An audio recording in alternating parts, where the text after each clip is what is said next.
carne que você comprou, né, embalada a vácuo, às vezes está com um cheiro ruim, ou então está com um cheiro forte, você percebe que a coloração ali dela está um pouco diferente. Então nesse vídeo eu irei estar falando sobre isso, esclarecendo alguns pontos aqui. Então fica comigo. Pessoal, é o seguinte, falar um pouco aqui a respeito da coloração da carne, né, da questão do cheiro ruim e da questão do cheiro forte, né? Tem uma diferença aí, né, do ruim e do cheiro forte. Primeiramente, o que acontece se você compra uma carne embalada a vácuo e quando você abrir em sua casa estiver com um cheiro forte, isso eu posso dizer que, entre aspas, é natural, pelo fato, gente, veja bem que ali fica a carne, né, toda fechada, sem a oxigenação ali dentro. Então é comum esse cheiro forte. Porém, se você abrir e tiver um cheiro, né, sabe, excessivo, possa ser também que aí só no caso a gente aí da área tem que avaliar a carne, né, para saber se teve aí uma contaminação microbiana, enfim, está tendo proliferação, já está num nível muito grande aí, e é eles que, através de suas reações químicas aí, que acaba fazendo com que esse cheiro, né, venha exceder aí, venha trazer um incômodo, que aí no caso o que vai trazer geralmente esse cheiro ruim aí, esse cheiro forte, através deles, talvez foi lá no manuseio da carne, né? Porque se os supermercados, enfim, o lugar que vende esse tipo de carne não armazena corretamente, né, refrigera corretamente, o que eu vou ter? A mal conservação. E um dos métodos de conservação hoje utilizado para a carne aí é por resfriamento, né? Então é por isso que quando a gente chega em casa, a gente pega diversos alimentos, a gente faz o que com eles, gente? A gente coloca na geladeira, porque o frio é um inibidor do crescimento microbiano, que são os micro-organismos, né, que transformam os alimentos e que modificam suas características. Então eu preciso aí, para manter o meu alimento naquele perfeito estado, de alguns métodos de conservação, e um dos mais usados, né, hoje em dia é pelo frio, por isso que nós utilizamos a geladeira. Então quando está lá no supermercado, né, que você vai comprar, a temperatura de armazenamento daquela carne tem que estar correta, o tempo de exposição dessa carne antes de ir para o resfriamento demorou quanto tempo? Enfim, por isso que tem que ser treinado os manipuladores lá de alimentos.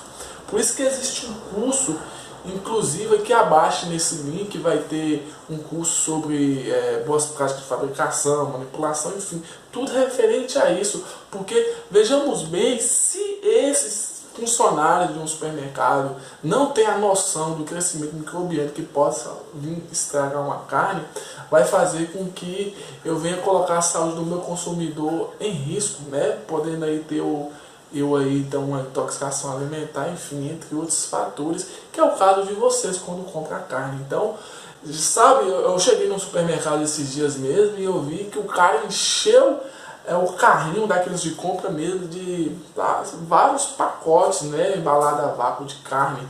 E eu assuntando, fazendo compra para lá e para cá nesse mercado, já tinha passado uns 20 minutos, e eu olhando aquelas carnes expostas fora da refrigeração. Eu falei assim, caraca, porque existem conceitos microbiológicos, né, que a gente faz muitos testes no laboratório, porque a exposição em temperatura ambiente, essa nossa aqui, faz com que a carne possa vir proliferar, né? E essa proliferação de micro-organismos, ela vai fazendo com que mude as características desse alimento. Então existe essa questão, quando você vê uma carne que está com cheiro ruim, possa ser isso, então desse detalhe. Você pode comentar aqui abaixo e me informar como você encontrou a sua carne, qual é o estado que ela realmente está, e eu posso, né, talvez com as suas falas, examinar mais. Então a questão do cheiro forte, né, eu já falei, falta de oxigênio, a questão do cheiro ruim pode ser contaminação microbiana.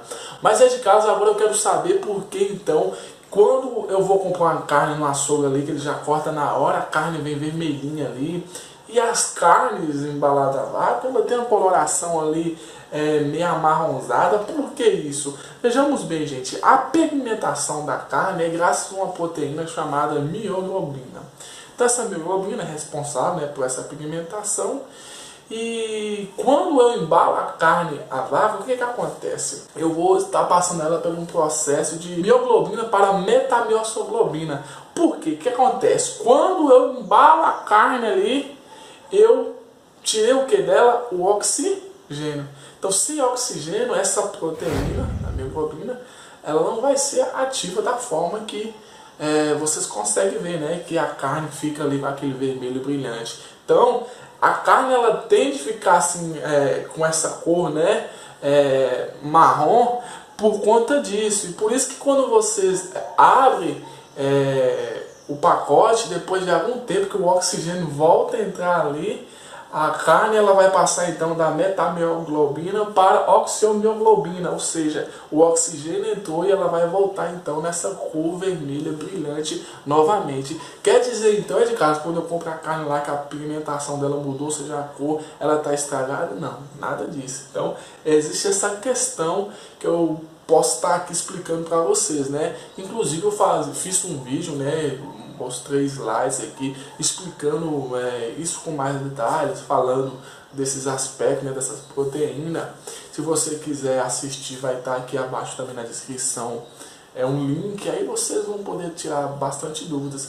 Assim, eu creio que respondi o prometido no início do vídeo, né? A questão o porquê o cheiro forte, né? Quando o cheiro está ruim, ou seja, acima, sabe, aquele cheiro forte, não é comum mais. É como se tem pessoas que usam, né, no Nordeste, por exemplo, azedou. Então esse aí possa ser que foi a contaminação microbiana, praticamente 95% sim, viu gente? É por isso que eu falei com você, eu teria que avaliar outros aspectos aí, mas são eles causadores dessas questões, viu? Então pega essa visão aí. E falando também sobre a coloração da carne, eu acho que o vídeo ficou bem explicado.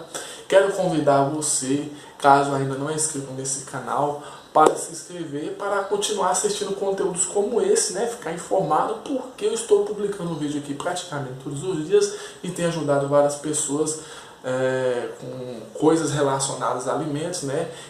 Conhecimentos que eu venho adquirindo através do meu curso de engenharia de alimentos e também porque eu busco bastante por fora, né? Conhecimento através de livros, conhecimento através de experiência com colegas, enfim, eu busco e trago aqui no canal agora com esse nome aqui, Alimentos de Foco, porque é um canal onde a gente quer falar tudo relacionado aos alimentos, seja sua ciência, sua tecnologia e a engenharia aplicada nelas, entendeu?